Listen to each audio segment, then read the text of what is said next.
नमस्कार, रेश्मा साळुंखे सातबाराच्या बातम्यांमध्ये आपल्या सगळ्यांचं स्वागत। आज आपण एका कोट्यधीश द्राक्ष उत्पादकाला भेटणार आहोत। त्यांचं नाव आहे लक्ष्मण शिंदे। 18 एकर द्राक्ष बाग, 6 विविध जातींची लागवड, देशविदेशात द्राक्ष निर्यात, 200 टनांपेक्षा जास्त उत्पादन आणि 1.25 कोटी रुपयांची उलाढाल अशी थक्क करणारी त्यांची यशकथा आहे। थेट जाऊयात तासगाव जवळच्या जरंडी गावी। हे आहेत तासगाव तालुक्यातले जरंडीचे लक्ष्मण शिंदे। त्यांनी 1997 साली शिक्षण पूर्ण झाल्यानंतर 1 एकरावर द्राक्ष बाग घातली। आज 20 वर्षांच्या कालावधीत द्राक्षाखालील क्षेत्र वाढून 18 एकरावर पोहोचलंय आणि उलाढाल पोहोचलीये तब्बल 1.25 कोटींवर। हळूहळू टप्प्याटप्प्याने 1 एकर वाढवत गेलो। 1 एकर मध्ये चांगले पैसे कमवलं। पहिल्यांदा थॉम्सन जात लावले, ते नंतर मी तासगणज लावले, नंतर 5 एकर केले, नंतर 10 एकर केले, असं वाढवत माझे आता 18 एकर बाग झाले।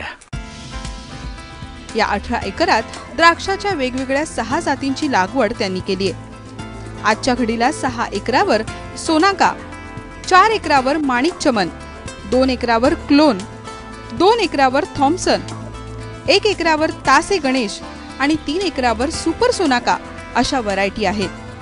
क्लोन आणि थॉम्सन या द्राक्षांच्या जातीची ते युरोपमध्ये मार्केटिंग करतात, तर इतर 4 जाती देशातच मागणीत असतात।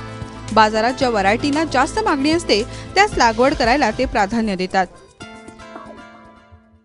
वेगवेगळ्या व्हरायटी केल्यामुळे दरा रेट मध्ये भरपूर डिफरन्स पडतो प्रत्येक व्हरायटी मध्ये। सुपरचं 50 ते 55 रुपये किलो गेले, माणिक चमान 45 ते 50 रुपयाच्या मापात गेले, तासगणेश युरोप साठी 75 रुपये किलो गेले, क्लोन हे पण युरोप साठी 75 रुपयाच्या दरम्यान गेलेत आणि थॉम्सनचा पण युरोपच्या ह्याच्यात 70 ते 75 रुपयाने गेलेत आणि लोकल जी युरोप जाऊन पाठीमागे राहिलेत ते 30 ते 35 रुपयाच्या दरम्यान गेलेले आहेत।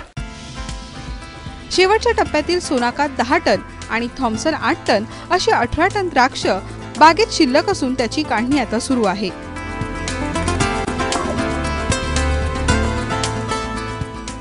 लक्ष्मण शिंदेना 18 एकरातून मिळणाऱ्या उत्पादनावर नजर टाकूया।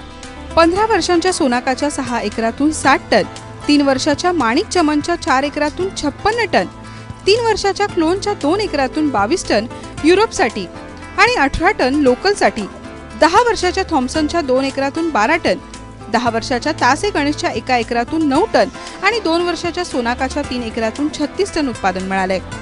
छाटणी टप्प्याटप्प्याने केली जात असल्याने काढणी ही एप्रिल अखेरपर्यंत चालते।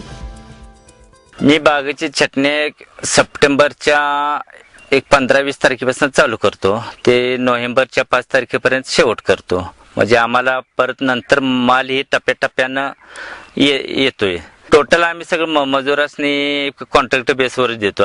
एकरवर कॉन्ट्रॅक्ट बेस 14-15 हजारला ते 1 एकरची कामं सगळी टोटल करून देतात ते बिहारी लोक, त्यामुळे आम्हाला काही जादा त्रास होत नाही छाटणीचा। हे बाकी नंतर आम्ही खत पाणी हे सगळं औषध हे ट्रॅक्टरनं फवारतो।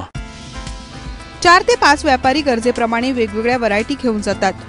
सर्व व्यवहार रोखीचा असतो। आतापर्यंत 1,08,30,000 रुपये द्राक्षाच्या विक्रीतून मिळालेत। 40 लाखांचा खर्च वजा जाता 68,30,000 रुपयांचं निव्वळ उत्पन्न मिळालंय। या वर्षी वातावरण व्यवस्थित क्लिअर लागले, त्यामुळे औषधाचा हे खर्च थोडा कमी झाला आणि रेट ही सुद्धा गेल्या वर्षी तुलनेनं बरोबर राहिले, पण शेवटच्या टप्प्यात गेल्या वर्षी रेट चांगलं होतं, पण ह्या वर्षी 14-15 रुपये किलोला रेट कमीच मिळालेत। या वर्षी माझ्या बागेचे टोटल 1.25 कोटीच्या दरम्यान पैसे होते, ते 40 लाख रुपये तर माझा वर्षाचा खर्च आहे। तसा माझ्या अंदाजानं ह्या वर्षी 25 लाखाचा तर मला फटका बसलाय। या वर्षी वातावरण चांगलं राहिल्याने औषधांचा खर्च तुलनेने कमी आलाय। उत्पादन चांगलं मिळालं, मात्र प्रत्येक वर्षी शेवटच्या टप्प्यात द्राक्षाचे दर वाढतात, यावेळी ते वाढले नसल्याचं लक्ष्मण शिंदे सांगतात। 1 एकर ते 18 एकर असा शिंदेंचा प्रवास थक्क करतो। योग्य नियोजनातून द्राक्ष बाग वाढवणारे, बाजारपेठेचा आणि ग्राहकांच्या पसंतीचा विचार करत 1.25 कोटींची उलाढाल करणारे लक्ष्मण शिंदे त्यामुळेच वेगळे ठरतात। चरंडी सांगलीहून चंद्रशेखर खोलेंसह ब्युरो रिपोर्ट, एबीपी माझा.